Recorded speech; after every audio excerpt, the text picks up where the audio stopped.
Unplugged, and I'm here with Chris Kirkman from Dice Hate Me Games, and we're going to try this a second time. So Chris, tell me a little bit about Dice Hate Me Games. Sure. Dice Hate Me Games was created in 2011 with the first release on Kickstarter of Carnival. It's based around my blog, Dice Hate Me, which I started, which was a review site, a place where I could kind of get board games out to the masses, board game evangelism, do some reviews. I also started a podcast, State of Games, and wanted to figure out a way that you could add a voice and a new voice that you could bring a lot of different aesthetics and themes to people. And that's where the Dice Hate Me Games came from. The aesthetics of our theme, like Carnival, Great Heartland Hauling Company, Compounded, VivaJava, all these are themes based in reality.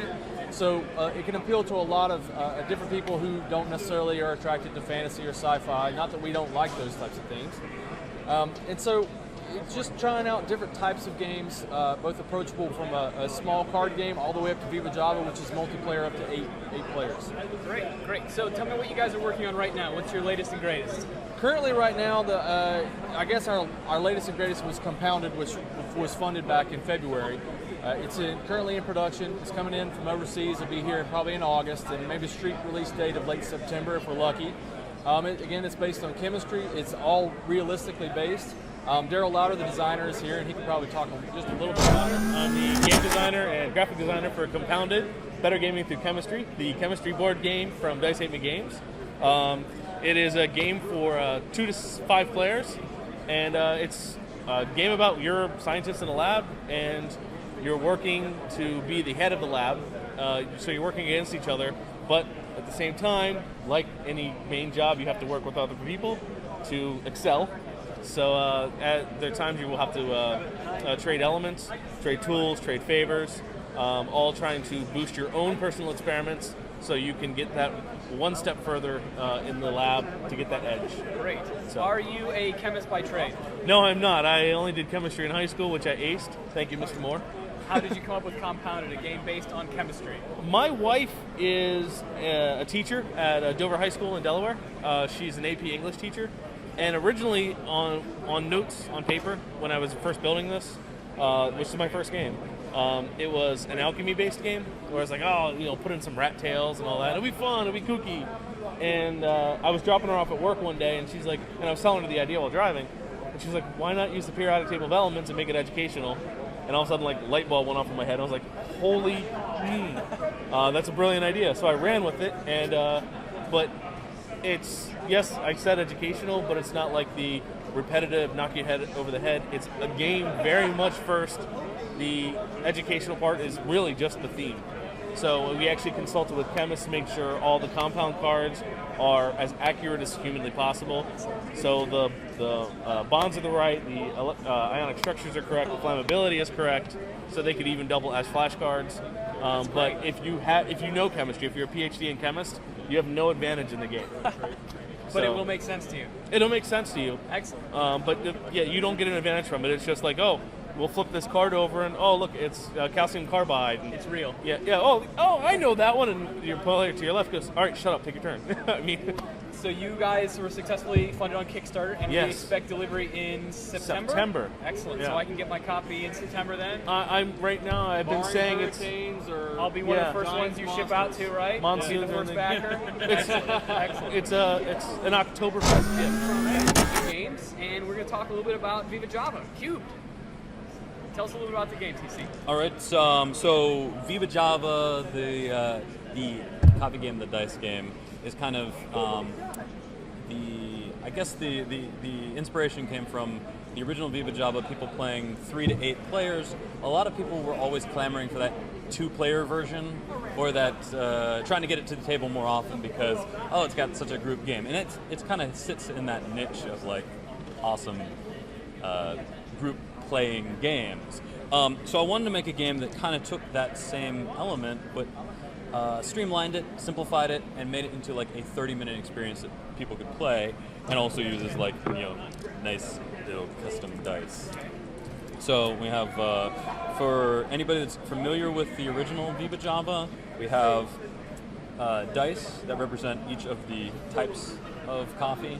So it was anywhere from white to black. And in this game, they're not kind of ranked in the same sense with scarcity, like they were in the original game. They just happen to be dice phases. So, in the game, in the original game, you have a lot of thematic things that come over from the original game into this game. So, like in the original VivaJava, you were making blends. So in this game, you have 5 dice that make a blend, and this is kind of like a featured blend coaster. So, and the thing about the game too is, I guess it's all about coasters.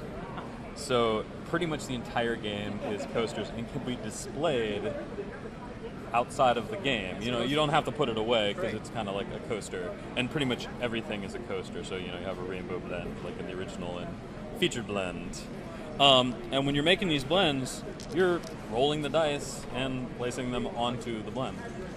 But instead of just having that, you take the original idea from VivaJava and have blend versus research. Do I build up my abilities, which each player is going to have access to 5 different abilities that correspond to each of the faces of the dice, or each of the beans. You're going to be able to manipulate your dice, so when you start off, you just roll 5 dice. As you go along, you get more abilities, be able to re-roll, be able to do those other things. Is it a dice building game, or are you always set with the same number of dice that you have?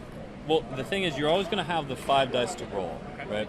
But depending on the situation, whether if you can gain more flavor dice, and the flavor dice is actually interesting because that's how you get a lot of the interaction with a 3 and 4 player count, because you can actually, not only do you get to roll these along with it, so you could have, seriously, you could roll 10 dice on one turn.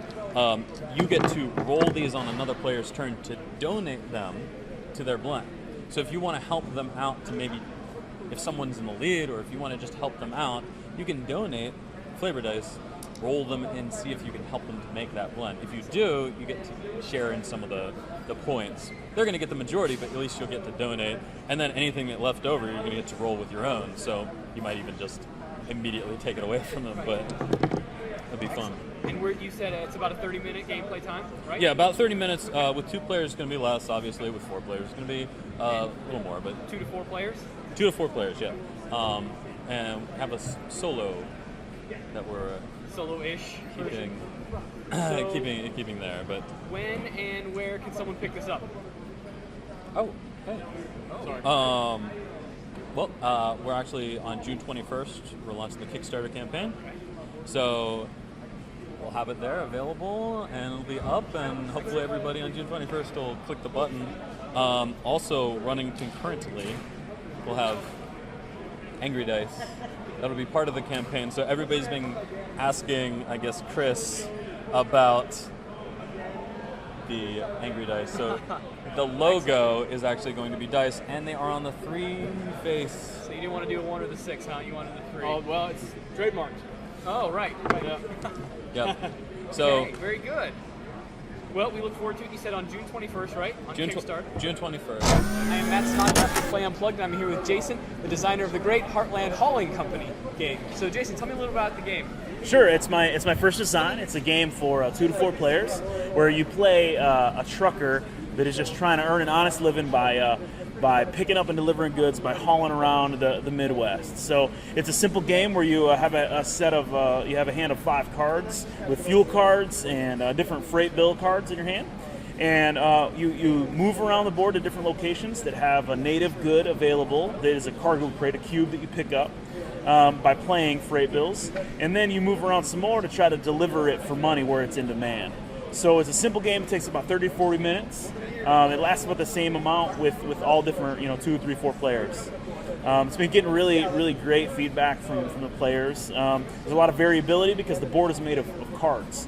So you shuffle the location cards, and it's different every time. And there's an advanced side, so you can play with alternate routes that add some obstacles to the game. And the game comes with an expansion in the box that is truck stop, so it allows you to purchase some game-breaking abilities that allow you to bend some of the rules to kind of give you a little more flavor. So So I asked Darrell if he's a chemist. I'm going to ask you too. Were you a truck driver in a former life? You know, I was not a truck driver in a former life. I was a shipping and receiving manager. I worked on a dock. Okay. And I talked to truckers all the time. So The how'd idea. you come up with the concept? Yeah, I was talking to a trucker one day at the church that I work at, and or that I used to work at, and he said something that really struck a chord with me. He told me he came up to Michigan to deliver this load to my church that he didn't get paid very much for. And I said, well, why would you do that? He said, because when I'm done here, I'm going to haul over to the other side of the state and pick up some greens and take them to Florida, and they pay me 3 times like what you should. So he said, I just got my expenses partially paid for to get up here, so I can take it back down and make money on the way home. And I'm like, that's a game. There's a game in there. So I went home and I grabbed a deck of cards and I started fiddling until I had a game. And it was a pretty quick process to get that initial prototype, and developed it for about 1.5 years, 2 years, and connected with Dice Hate Me, and they printed it up real good, and we're off to the races. Excellent. And you guys successfully kickstarted it last year, right? In 2012? Yes. Yeah, our goal was 10,000. We ended up at 3,500, somewhere around there, or 35,000. I'm sorry. That's a little bit more, 3,500. And we essentially pre-sold 1,100 copies of the game. So it just started hitting stores back in March, and what we brought to Origins is the end of the first print run. So. Excellent. Well, thanks very much for your time, Jason. We appreciate it. Yeah, thanks for having me. Have a great show.